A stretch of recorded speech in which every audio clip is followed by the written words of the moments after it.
О, данышман чоң ата, менин сизге бир суроом бар. Айт балам, эмнени сурагың келип жатат? Атаңар ушул жашка чейин келди.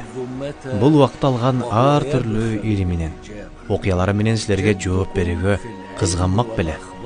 Айт балам. Ата, зериккен жоксузбу? Роббиме касам, зериккен жокмун. Мен силерге раваят айтып берип жатпайм. Ажеп эмес, бул раваяттардан көптөгөн пайдаларды алсак.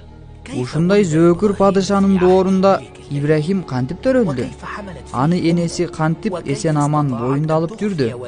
Кантип заалым Нумруттан төрөттү жашырып калышты? Балам, аны кантип жашырганын, ичиндеги баланы кантип катканын жана аны кантип эмизгенин Аллах Таала жакшы билүүчү.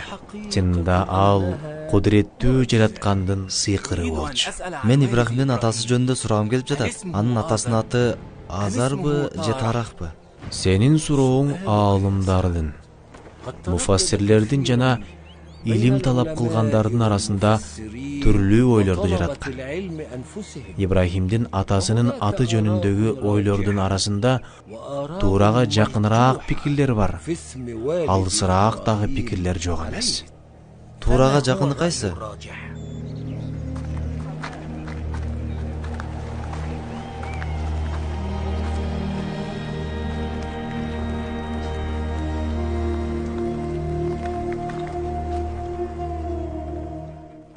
Туурарак пикир бул. Ибрахимдин атасынын аты Азар болгон.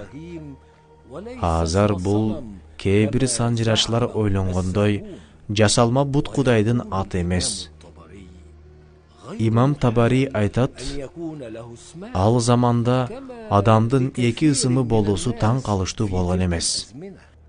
Ал убакытта адамдын лакабы да болуусу мүмкүн эле.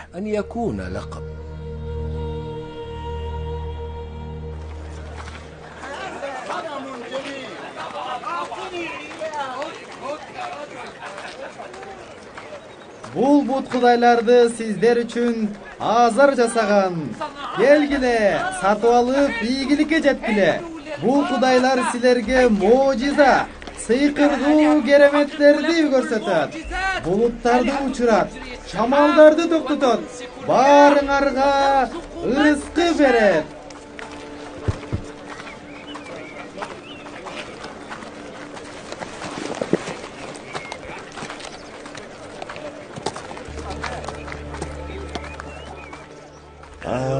Мага уул бере турган кудай берчи. Кыздарым көбөйүп кетти. Уулдуу болгону каалайм. Мына бул кудайды ал.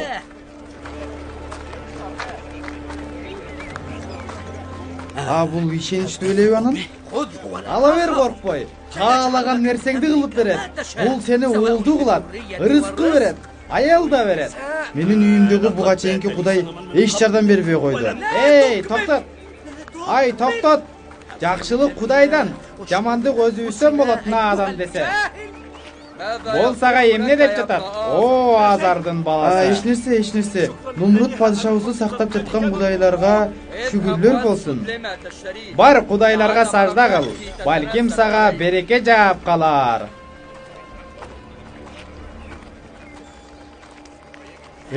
Айтчы мага, падышабыз Нумруттун абалы кандай?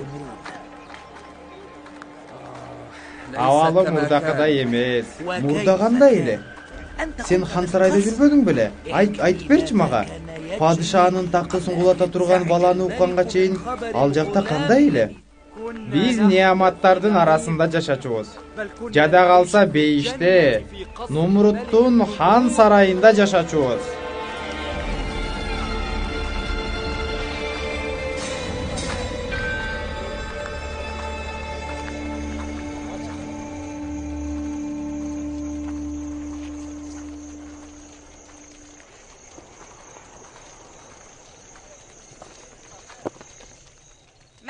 Бул жерде эмне кылып атасыңар? Эмне? Кылаарга ишиңер жокпу?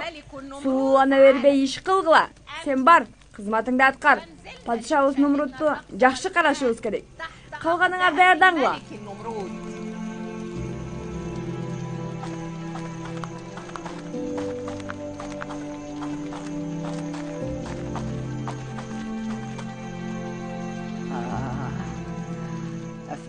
бүт өмүрүмдү сага арнадым, Нумрут.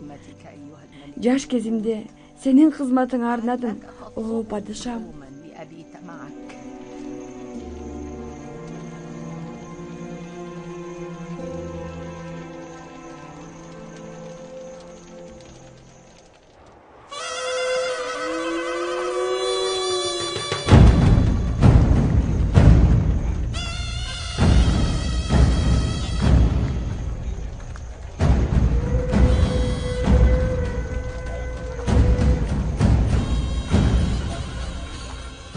Бир топ кылмышкер бузукулар бар.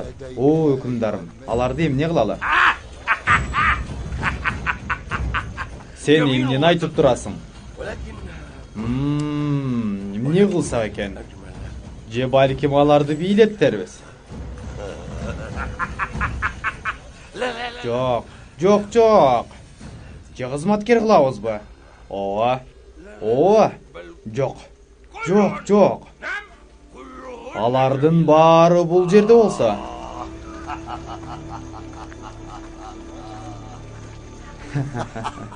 Аларды сиз кандай колдонсоңуз ошондой болот, падышам. Алар сиздин колуңузда.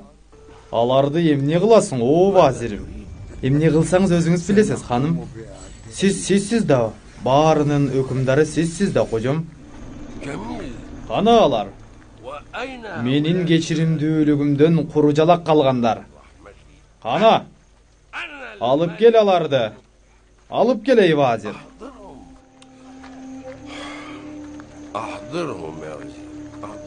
Буйруğunuz аткарылат, о өкүмдарым.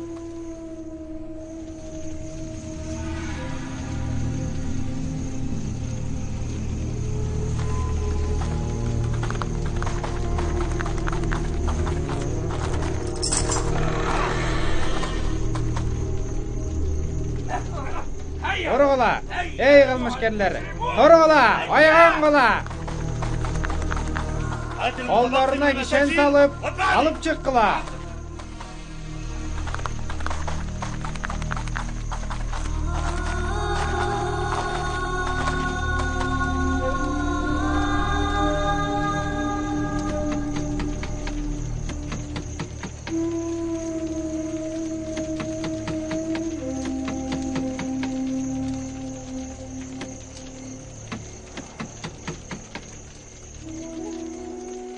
Кимге насип болоор экенсиң, о Кудайым? Сени ким сатып алып, ким сага сажда кылаар экен? Сенин ысмың менен ким зикир айтаар экен? О Азар, неге хан сарайга барбай жатасың? Кимдин хан сарайына? Нумруттун хан сарайына. Башка элдерге окшоп, ойноп күлүп, бул кечеге барып келбейсиңби? Мен өзүмдү кудайларга арнагам. Кудайлар менин жана элдердин бактылуулугунун себеби да. Кудайлар бүт нерселерди, ааламды кыймылга келтирет, өлтүрөт жана тирилтет, ырыскы берет, байлык берет, шыпа берет. Ошондуктан мен улуу иш кылып жатам, о кемпирим.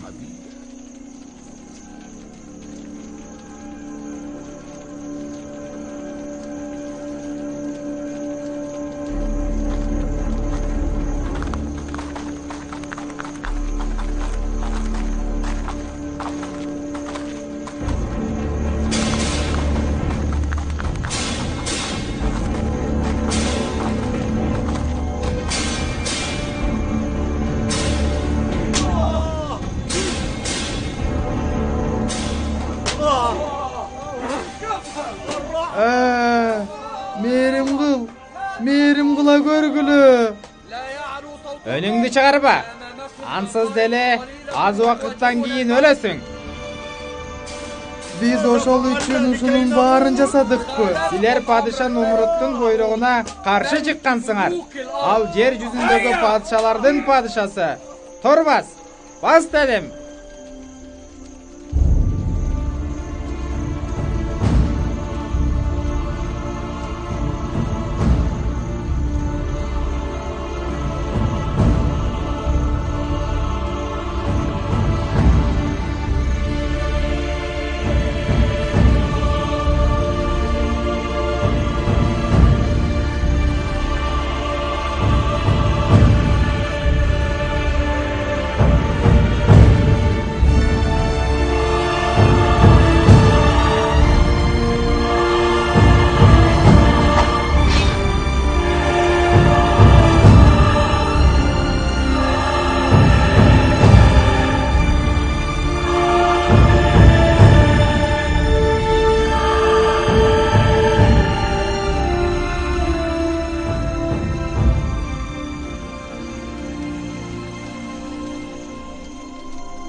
Senin İbrahim'din apası jönündөгү сурооңду унута элекмин ey Hasan?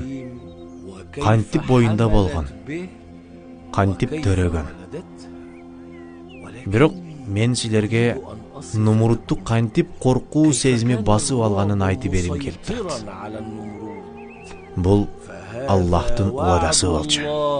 Жана анын уадасына эч нерсе тоскоол боло албайт.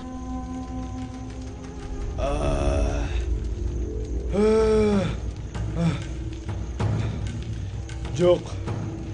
Жок. Жок, мен өлбөйм. Мен өлбөйм.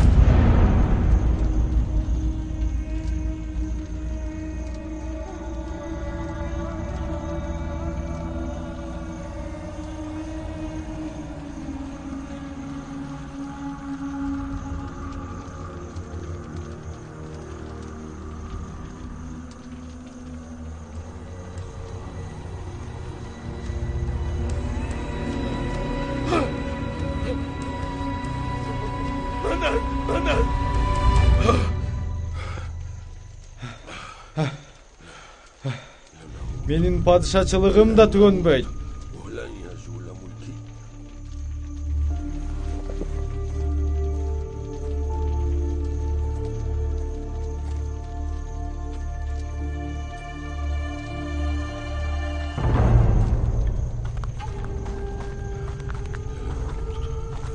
Эмне кылалы, падышам? Бул шаардагы ар бир төрөлгөн баланы өлтүргүлө. Ар бир боюнда бар аялдын ичин жаргыла. Менин өлүмүмдү көтөрүп жүргөн баардык корсакты кескиле. Баардык эркек ымыркайды өлтүргүлө. Кабатыр болбоңуз, о падышам. Сиз баарын өкүмдарысыз. Сиз бул элдин кудайысыз. Эч кан санабаңыз. Менин бийлигим түгөнбөйт. Менин бийлигим түгөнбөйт. Менин бийлигим түгөнбөйт. Мен бул дүйнөнүн падышасы. Мен улуу кудурет ээсимин. Мени өлтүрөм дегендер менден көрүшөт эле.